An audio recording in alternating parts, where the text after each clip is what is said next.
Okay, this is the first video on making an inventory system. This is going to be the setup of the environment. Currently we've got two things. We've got a player, which has the camera, I've called eyes, and a ground check. And we also have the room, and I just put the directional light, which represents the sun, inside of that, just so it's out of the way. Playing this, we can move around the environment, which is the small brick room. But we can't exactly do anything as of yet. As we see down here, I've made a folder called Inventory Tutorial. This is going to have everything that's going to be relevant to tutorial in it.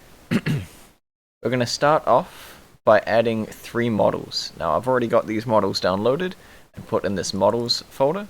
One is going to be an axe, which I have right here. Now this axe is too small for the scene that I've currently got, so I'm going to need to increase its size. I'll link that. There we go, being a little bit bigger. My player, don't want it exactly to be bigger than the player, so maybe about that big. Alright, now the axe is going to be something that we need to defeat a rat in this game. So I'm going to put it over here. To make it look more natural, I'll lay it down. Get it closer to the ground. And just to minimize any potential gappage, I'm going to add a rigid body so that it will fall that last little bit. By default, it doesn't have a collider, so I'm going to need to add a collider. Or something as inconsequential as this, it could be any type of collider. A cube would be fine. But just to show you how, we're going to add a mesh collider to this one. Make sure we've got convex selected, and it's made this strange triangle collider here, which is trying to encapsulate that object. If I run this now, and it looks like it's laying on the ground to me. Alright, I'm going to rename it just to X. Add my next object. So like I said, the axe is going to be used to kill a rat. So I've got a rat here. Drag it to the scene. It once again is a little bit too small, so I'm going to link scales, crank them up. There he comes, and I kind of want this to be a giant rat, so I'll make it quite big indeed. Alright, now I'm just going to rotate it around so that it's facing us, and move it down.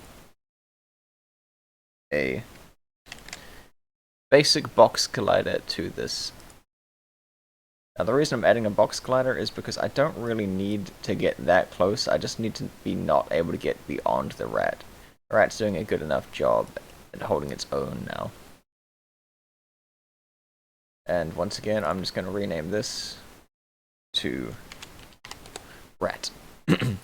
Lastly, I'm going to add a door. I'll put a door here.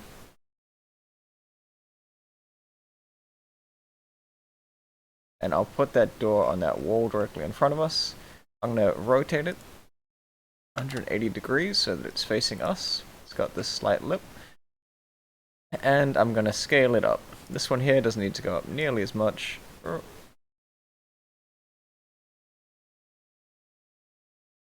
That looks good to me. And I'll just move it, grab the green into place, put it up against the wall. Alright. So I'll add a collider to it just so I can't go into the door. Just a basic box collider as well. This hasn't auto-mapped to where it needs to be. And the reason is because if we're clicking the drop down, it's got multiple door pieces that make up the door. So I'm going to have to manually do this, so I'll click on the box collider, edit it. I'm going to make this taller. Instead, click on the middle box to get rid of perspective. And just encapsulate that box. That door, sorry.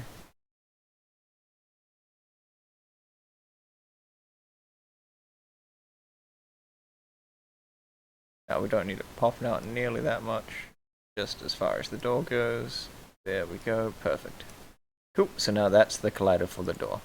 And once again, we can wrap all that up. I'm going to call this the door. Turn perspective back on so it doesn't do this cutting thing. Cool. So there's our room. Axe to kill the rat. Rat is going to drop a key that we haven't added just yet. The key is going to look like this. And then that key is going to be used to open the door. We're going to set up 2 canvases in this scene as well. A heads-up display and an interaction canvas for when we get near these different objects. So I'm going to start up by going down to UI and selecting canvas. It's auto-made me an event system manager, which is going to handle any things that I do on the canvas. This first one I'm going to call canvas heads-up display, or HUD. Now later on I'm going to have an inventory system. That inventory system is going to hold up to 3 items. I can only get 2 items in this room, but I'll have it able to hold up to 3. So under UI, I'm going to add a few images. These are a little bit big for me, so I'm going to change them down to half that size. And I'm going to position them in the bottom center. Maybe a little bit off, maybe. Cool. So I'm going to need 6 images for these 3 items. One is going to be called the IMG BG one.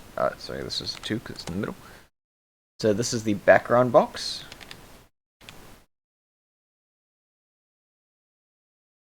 And on either side, of course, we'll have BG1. And we're going to move this one negative 70.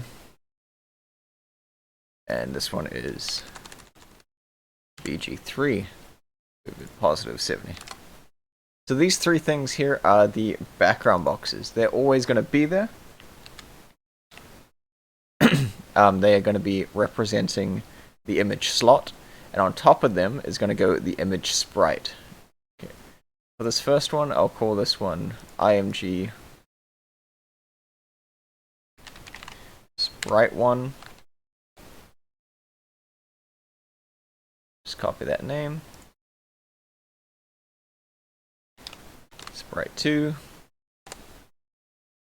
And of course, Sprite 3. Called sprites. I'm going to be putting sprites from in here onto here. I've already got those prepared. I made them in pixel art earlier. I have my axe. In fact, let's rename these so that they have a better name. I've just made them in pixel art for a certain charm that I want my game to have.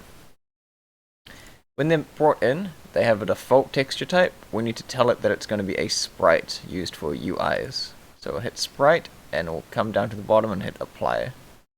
Do that for both of these objects. And once again, if these were just images that weren't pixelized, just a normal picture, we'd need to do the same to tell it it's going to be used on a UI. That's our canvas, our HUD, I should say, set up. They're going to be there the whole time. We need one more canvas. So I'm going to go ahead and make it. Right click, UI, canvas. And this is going to be called my canvas underscore pop-up. I'm going to add one thing to it, and that's going to be some text. Text Mesh Pro text. If you haven't already, you'll need to import it. I'm going to call this one TXT. I'll call it pop-up output. So this is the text that's going to be output from the pop-up.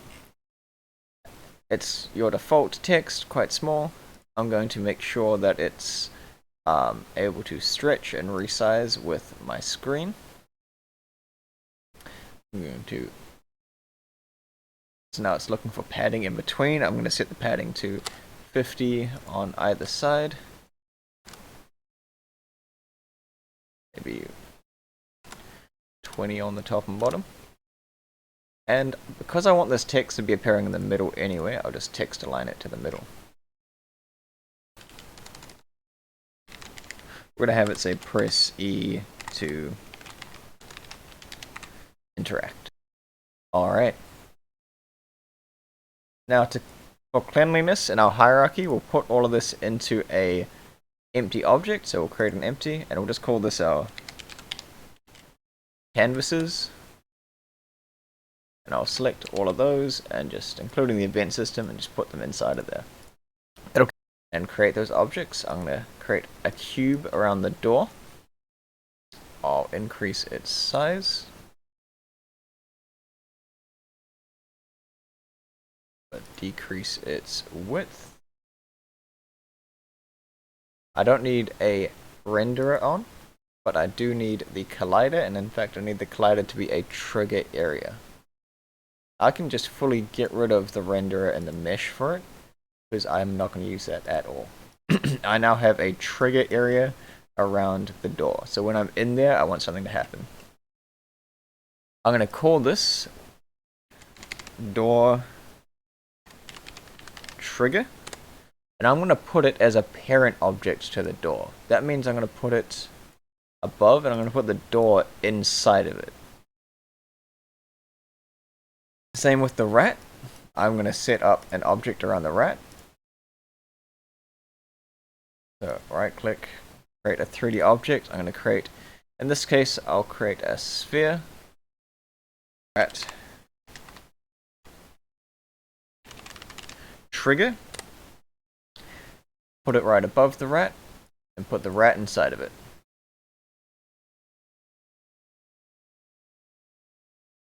Lastly, of course, I have the axe.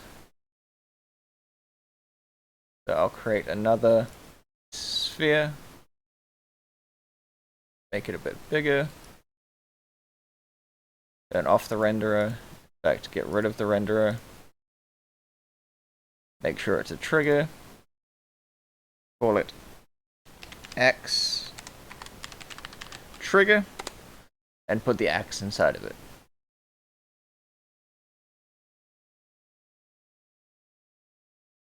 Or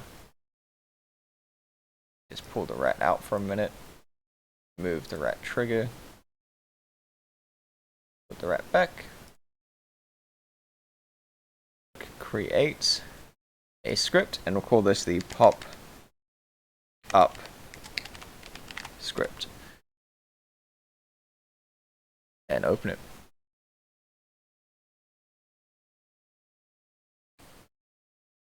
Rid of those two for now, the comments. Alright. So the very first thing we need to get access to is the ability to use the UI elements and TextMesh Pro, because we're going to be changing the text. Say that I'm going to be using in Unity Engine, .ui, and using TMPRO, TextMesh Pro. At the top, I need to gain access to those two things.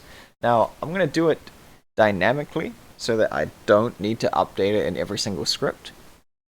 I'm going to make a public reference to a canvas.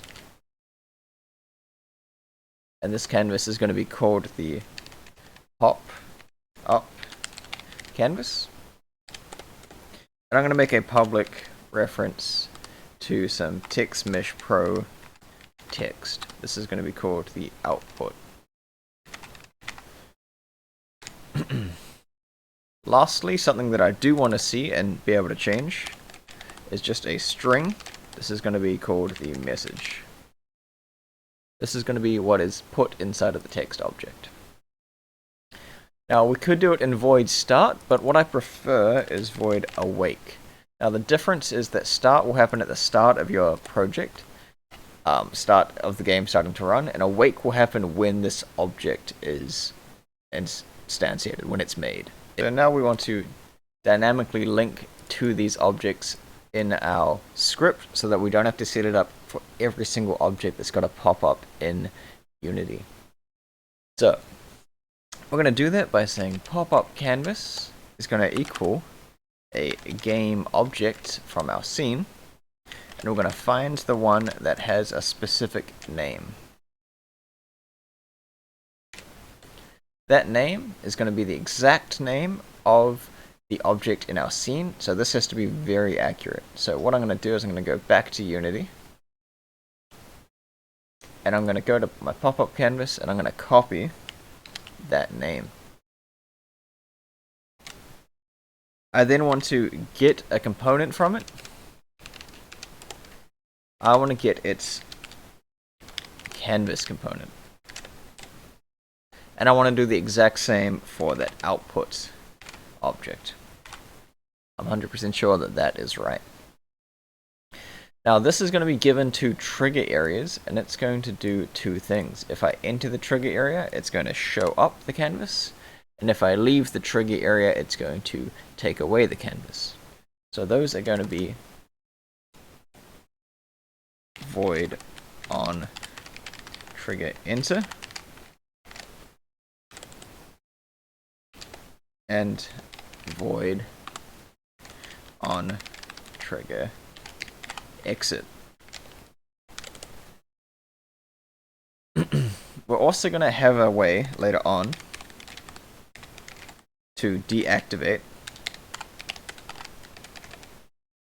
the pop-up,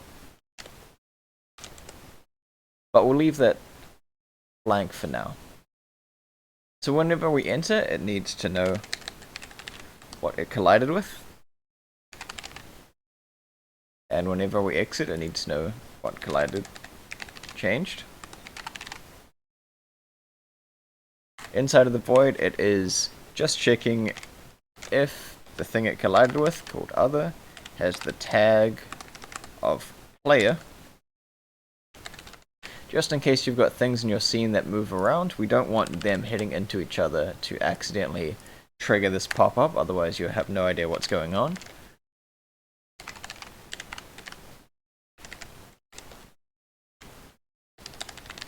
Because realistically there will only be one thing called a player in your game. So if this happens, I want the pop-up canvas to be enabled. And if you leave, I want the pop-up canvas to be disabled. And just for deactivate pop-up, because sometimes you want the pop-up to turn off, but you haven't technically left, we'll set that to go false as well. For instance, if you got a puzzle right, or if you did pick up the item, which we're going to do for the axe, then we want it to turn off as soon as you do that as well. At the very start, after these two values are set up, I want the pop-up canvas to always have its enabled value set to false. I want the message by default to be press E to interact, and every time before I show the canvas, I want the output to be updated to whatever the message is. Output.text. Alright, so our three triggers are going to have that pop-up script. So door trigger is going to have pop-up script. We're not going to set these because they're going to be automatically set, but we are going to set a message. Press E to unlock the door. Our rat trigger is going to have a pop-up script. It's going to say press E to kill the rat. And our axe trigger is going to have a pop-up script. It's going to say press E to pick up. So plain, they currently say none. As soon as it runs, they are auto-assigned the values. We notice the pop-up script is not on the screen. Going to here, press E to pick up, press E to unlock, press E to kill the rat. So two booleans that I'm going to need. Public bool can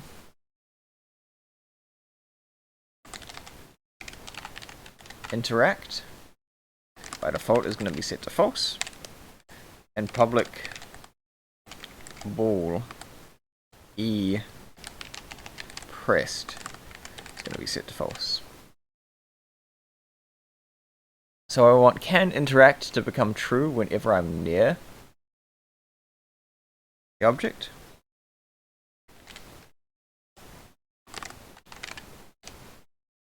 And I want the can interact to be false whenever I leave it. Also, whenever I manually deactivate it, I don't want to be able to interact with it again.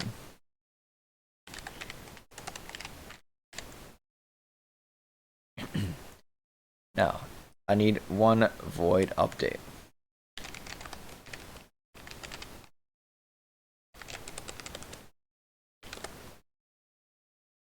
If can interact is true,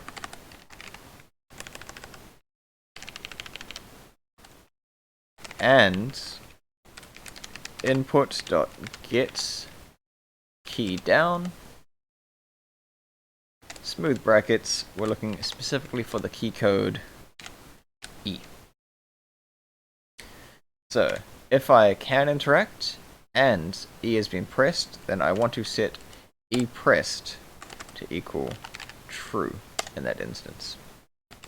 A couple of square brackets, we're just going to say hide in, here it is for me, hide in inspector. Same with this value here.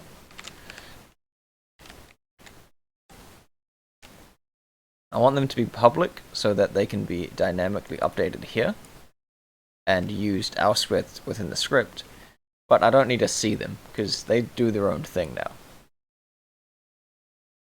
Now let's have a look. I've got the axe trigger selected, so we'll see when can interact becomes true and when E pressed becomes true. So if I go near it, can interact is becoming true. If I press E, E pressed is true. E pressed is always true because technically I did press E. Next time we're going to set up the actual inventory so that that works. Those 3 boxes down the bottom